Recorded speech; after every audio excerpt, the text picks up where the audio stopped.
श्री स्वामी समर्थ. जयशंकर. नुकताच आपल्या स्वामींचा प्रकट दिन झाला आहे.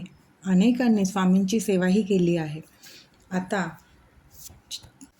चैत्र वद्य त्रयोदशी या दिवशी स्वामींची पुण्यतिथी, म्हणजेच या दिवशी स्वामींनी समाधी घेतली आहे. आणि यावेळेला ही तिथी आहे 15 एप्रिल 2026 या दिवशी. या दिवशी जेव्हा स्वामींनी समाधी घेतली तेव्हा त्यांनी त्यांच्या प्रत्येक भक्ताला आश्वासन दिलं होतं की मी तुमच्या नामात, म्हणजेच तुम्ही घेतलेल्या नामात आणि भक्तीत नेहमी यामध्ये माझं अस्तित्व राहील. मी फक्त देहरूपाने जात आहे, पण माझं अस्तित्व तुमच्या भक्तीमध्ये नेहमी राहणार आहे. आणि महाराजांनी सांगितलेले हे दिलेलं आश्वासन महाराज अजूनही पाळतात. त्यांनी जे सांगितलं आहे, भिऊ नकोस, मी तुझ्या पाठीशी आहे, त्याप्रमाणे खरंच स्वामी आपल्या पाठीशी आपल्या संकटाच्या वेळेला नेहमी असतात. फक्त आपल्याला गरज असते त्यांना मनापासून हाक मारण्याची. आणि स्वामींच्या या समाधीच्या दिवशी, पुण्यतिथीच्या दिवशीही अक्कलकोटमध्ये पूजा, अभिषेक, पालखी सोहळा, पारायण असा मोठा उत्सव ही साजरा केला जातो. कारण स्वामींनी जाताना सांगितलं होतं, हम गया नाही जिंदा है. तसेच स्वामी देहरूपाने जरी नसतील तरी स्वामींचं अस्तित्व अजूनही आहे. त्यामुळेच प्रत्येक सेवेकऱ्यांना, प्रत्येक स्वामी भक्तांना, त्यामुळेच स्वामींच्या पुण्यतिथीपर्यंत आपल्याला कुठली ना कुठली सेवा स्वामींची करायचीच आहे. मुळातच फक्त प्रकट दिनापर्यंत किंवा पुण्यतिथीपर्यंत सेवा मर्यादित न ठेवता आपल्याला अखंड स्वामींची सेवा करायची आहे. कुठलीही सेवा नाही केली तरी नामस्मरण हे नेहमीच करत राहावं. ज्यांना अशक्य असेल त्यांनी स्वामी चरित्र सारामृत या पवित्र ग्रंथाचं पारायण करू शकतात. जे संकल्पयुक्त सेवा करणार असतील त्यांनी संकल्पयुक्त सेवा करावी. ज्यांना संकल्पयुक्त सेवा करता येत नसेल त्यांनी नुसती आपल्याला फक्त महाराजांच्यासाठी सेवा करायची आहे, महाराज आपल्यासोबत असावे म्हणून सेवा करायची आहे.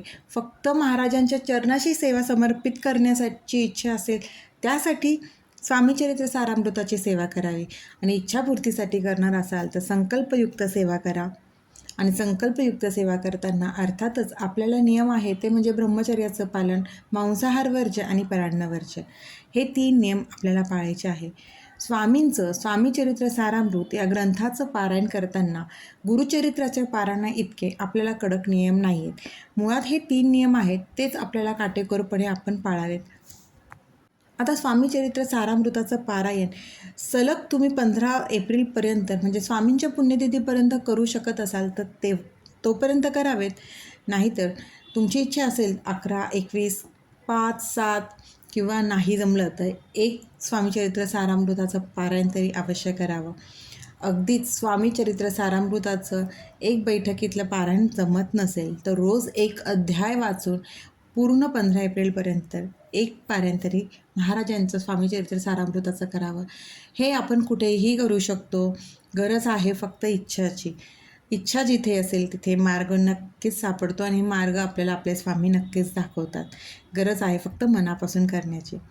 स्वामीचरित्र सारामृत करायला जमत नसेल तर स्वामींचा 11 माळी स्वामी समर्थ या मंत्राचा जप करावा. तो मंत्राचा जप फक्त आपल्याला एका ठिकाणी बसून अगदी मनापासून करायचा आहे. त्यामध्ये कुठलाही खंड किंवा आपलं लक्ष विचलित न होता पूर्ण समर्पण आपल्या स्वामींपुढे असावं. अगदीच 11 माळी करायला जमत नसेल तर 1 माळ करा, पण पूर्ण मनापासून, पूर्ण आपण स्वामींच्या चरणांजवळ आहे असा आपला भाव ठेवून 1 माळ तरी पूर्ण मनापासून स्वामी समर्थांच्या मंत्राची जप करावी. आणि सगळ्यात महत्त्वाची सेवा ती म्हणजेच तारक मंत्र. ज्यांना कुणाला आरोग्याच्या बाबतीत समस्या असतील किंवा मन अस्थिर असेल, घरातली मुलं आजारी असतील, अजून कुठल्या संकट असतील, अडचणी असतील, त्यासाठी तारक मंत्र हे अत्यंत प्रभावी असं आहे. त्या मंत्रातच शब्द दिलेला तारक म्हणजेच आपल्याला स्वामी सगळ्या गोष्टीतून तारून नेतात असा हा तारक मंत्र आहे. या तारक मंत्राचं तीर्थ तुम्ही स्वतःसाठी घ्या, स्वतःच्या तब्येतीसाठी घ्या. कारण शरीर स्वस्थ असेल तर सगळं छान असतं. म्हणूनच आधी आपल्या शरीराची काळजी घेणं गरजेचं आहे. त्यामुळेच तारक मंत्राचं तीर्थ हे स्वतःच्या तब्येतीसाठी किंवा घरातील इतर कुणी आजारी असतील त्यांच्यासाठी तारक मंत्राची सेवा करा. कारण तारक मंत्राची सेवा ही अत्यंत सुंदर आणि तितकीच प्रभावी सेवा आहे. स्वामींची सेवा कुठलीही करा, पण मनापासून करा.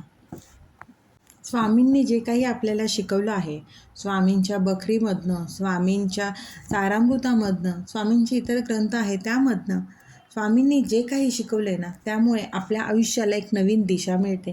ती शिकवण अंमलात आणा.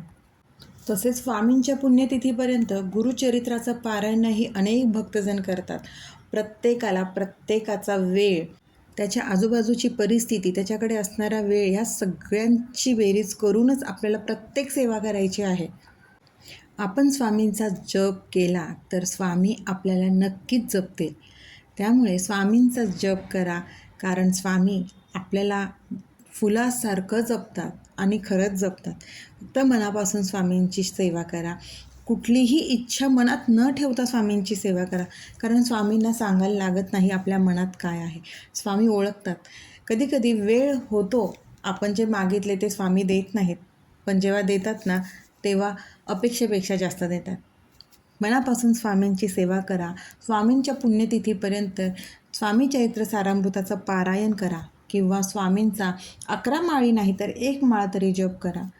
तारक मंत्राची सेवा करा. यापैकी कुठलीही सेवा स्वामींची करायला येत असेल, ती प्रत्येकाने आवर्जून करायलाच हवी.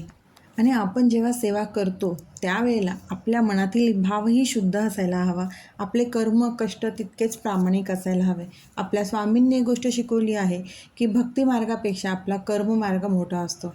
त्यामुळेच आपली भक्ती स्वामींपर्यंत पोहोचवायची असेल तर आधी आपल्याला आपले कर्म चांगले करायला लागतील, कारण का स्वामी आपल्या आधी कर्म बघतात, मग आपली भक्ती बघतात. त्यामुळे समजेल ती सेवा करा. कष्टाला पर्याय नाही आहे. कष्टासोबतच सेवा करा आणि स्वामींची सेवेकरी व्हा. मनापासून सेवा करा. श्री स्वामी समर्थ. अशक्यही शक्य करतील स्वामी, अशक्यही शक्य करतील स्वामी.